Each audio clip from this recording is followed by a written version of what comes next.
বাংলাদেশের অন্দরে চলছে এক বিরাট জল্পনা। তবে কি 50 গুণ শক্তি বাড়িয়ে ফিরতে চলেছেন শেখ হাসিনা? পদ্মাপাড়ি কি কামব্যাক হবে আওয়ামী লীগের? সম্প্রতি এমনই বার্তা দিয়েছেন শেখ হাসিনা, কিন্তু কোন কোন ফ্যাক্টর কাজ করছে আওয়ামী লীগের ফেরার?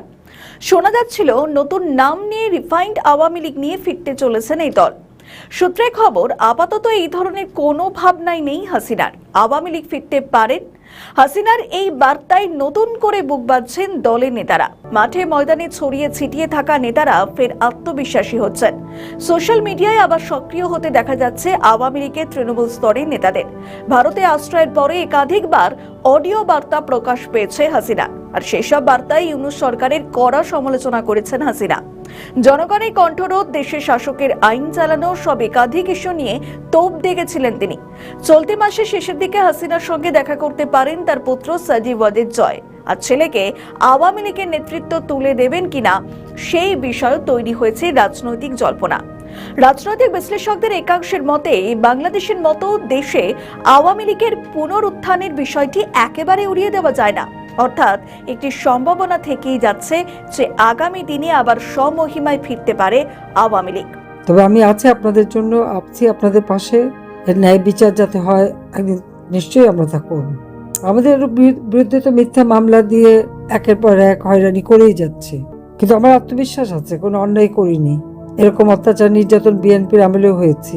খালেদা জি আমার বিরুদ্ধে 12টা মামলা দিয়েছিল, কেয়ারটেকার গভর্নমেন্ট এসে আরো 6টা মামলা দেয়।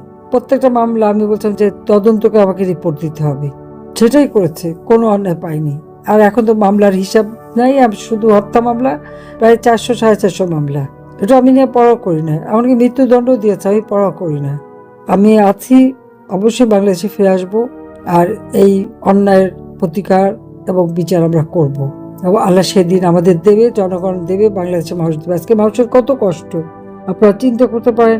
ঘরে খাবার নাই, বিদ্যুৎ নাই, গ্যাস নাই, সার নাই, কৃষক সেচ দিতে পারে না, পানি নাই, একটা পাটা ইন্ডাস্ট্রি বন্ধ, শ্রমিকরা বেকার, তরুণ সমাজ কাজ পায় না, চাকরি পায় না। অথচ আওয়ামী লীগের আমলে তো সবকিছুই ছিল। প্রত্যেকটা সেই বয়স্ক ভাতা, বিধবা ভাতা, প্রতিবন্ধী ভাতা আমরা দিয়েছি, মুক্তিযোদ্ধা ভাতা দিয়েছি, ঘরে ঘরে বিদ্যুৎ, বিনা পয়সায় 30 প্রকার ঔষধ কমিটি ক্লিনিক থেকে আমরা দিয়েছি, মাতৃত্বকালীন ভাতা দিয়েছি, বিনা পয়সায় বই দিয়েছি, চিকিৎসা ব্যবস্থা করেছি, মানুষের কর্মসংস্থান ব্যবস্থা একেবারে গ্রাম পর্যায়ে পর্যন্ত করে দিয়েছিলাম।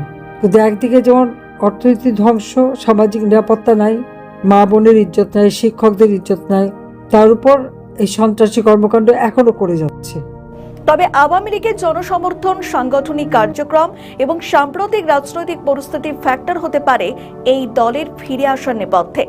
অতীতেও বহু চ্যালেঞ্জের মুখে পড়তে হয়েছিল হাসিনার দলকে, যা থেকে সঠিক সময়ে প্রত্যাবর্তন করতে পেরেছিল আওয়ামী লীগ।